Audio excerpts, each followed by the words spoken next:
الحمد للہ وحدہ والصلاة والسلام علی من لا نبی بعدہ اما بعد فاعوذ باللہ من الشیطان الرجیم بسم اللہ الرحمن الرحیم والسماء والطارق وما ادراک ما الطارق النجم الثاقب وقال اللہ تعالی فی سورة الاحزاب لا اقسم بمواقع النجوم وانه لقسم لو تعلمون عظیم وقال اللہ تعالی فی سورة تبارک فارجع البصر هل ترى من فطور ثم ارجع البصر کرتین ینقلب الیک البصر خاسئا وهو حسیر صدق اللہ العظیم رب اشرح لی صدری ویسر لی امری واحلل عقدۃ من لسانی یفقہوا قولی۔ جدید سائنس اور اس کے بے شمار فوائد اور اس میں مسلمانوں کا حصہ بنی عباس کا دور اور اندلس میں بنو امیہ کا دور، یہ 14ویں صدی تک یہ چلتا رہا،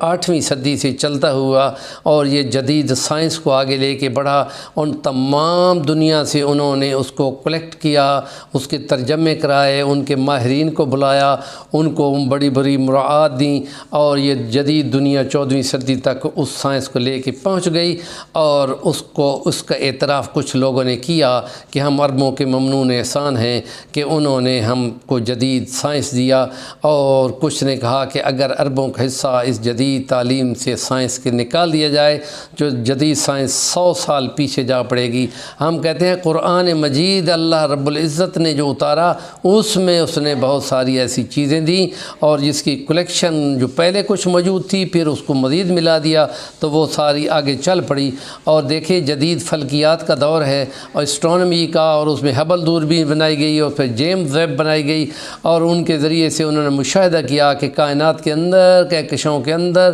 ایک گلیکسیز کے نظام ہے، ستاروں کے جھرمٹ ہیں، اور اربوں کے سورج ہیں، اور ان کی وسعتیں ہیں، اور وہ دور ہٹتی جا رہی ہیں تو بھئی نئی نمودار ہو جاتی ہے، اور اس کو کائنات کو ہم وسیع کر رہے ہیں۔ یہ نظریہ سامنے آیا، قرآن کہہ چکا تھا 1400 سال پہلے۔ اور آسمان میں ایک ناکنگ سٹار ہے جو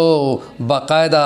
بج رہا ہے اور وارننگ دے رہا ہے، اور اس کو طارق ستارہ کہا گیا ہے۔ اور عرب اس شعراء سورج کی پوجا کرتے تھے، تو خدا نے یہاں سنا دیا قرآن میں وہ رب الشعراء، اس شعراء کا بھی خدا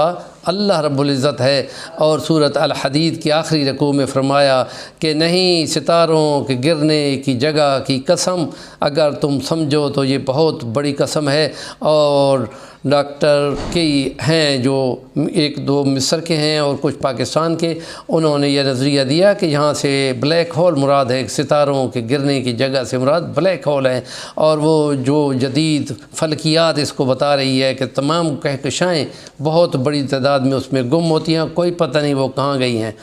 تو یہ وہ جدید چیزیں ہیں جو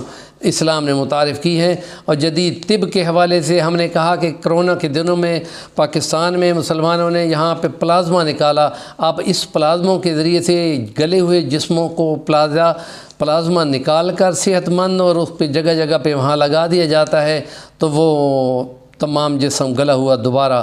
ٹھیک ہو جاتا ہے۔ اور کچھ کہانیاں ایسی سامنے آ رہی ہیں، اور ایسی چیزیں ہیں جو جدید سائنس نے حاصل کی ہیں، اس کے بہت زیادہ فوائد بھی ہیں۔ اگر اس کو صحیح استعمال کیا جاتا ہے تو یہ انسانیت کی خدمت ہے۔ اور جدید سائنس مختلف زراعت کے سلسلے میں، اور مختلف انفارمیشن کی ٹیکنالوجی کے سلسلے میں، اور سمیع بصری سسٹم میں، جدید ٹیکنالوجی کے ذریعے ہی ایک شہر میں تقریر ایک عالم کرتا ہے، اور باقی تمام دنیا میں لوگ وہیں بیٹھ کر اپنے گھروں میں اس کو سن رہے ہوتے ہیں۔ اور آن لائن تعلم کا سلسلہ کمپیوٹر کے ذریعے سے یہ ممکن ہوا ہے۔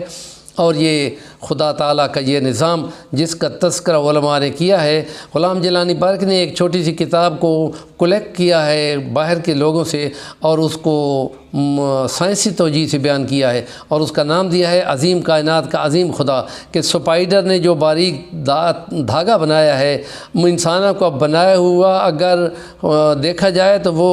خدا کا بنایا ہوا اس کے 1000 گنا سے بھی زیادہ باریک ہے۔ اور اس نے کہا کہ یہ جو انہوں نے راڈار سسٹم بنایا ہے تو وہ یہ چمگادڑ سے انہوں نے سیکھا، اور یہ فضا میں اڑنا جو سیکھا انسانوں پرندوں کے اڑنے کے نظام کو دیکھ کر اس کو انہوں نے حاصل کیا۔ اور مختلف یہ جتنے ہمیں رات کے اندھیرے میں جن کی آنکھیں چمکتی ہیں شیر و چیتوں کی، یہ اس کو نائٹ ویژن کہتے ہیں، انسانوں نے اس سے حاصل کر کے اپنی جدید سائنس کو حاصل کیا، اور رات کے اندھیروں میں اور جدید سائنس نے جسم کے اندر جا کر کیمرے لگا کر مختلف بیماریوں کو دریافت کیا۔ تو یہ تمام چیزیں ہم یہ کہتے ہیں کہ عربوں کی جدید سائنس سے، جو بغداد کی یونیورسٹیوں سے اور اندلس میں بنو امیہ کے دور کے سلسلے سے آگے پہنچی، اور 7ویں صدی تک مسلمانوں کے ہاتھ سے نکل کر جب پہنچی، تو اب یہ سائنس کی باتیں کچھ باتیں اور بھی ہماری رہتی ہیں، وہ انشاءاللہ ہم اگلے ولاگ میں بیان کریں گے۔ ہمارے چینل کا نام ہے صفی الرحمن الوانی۔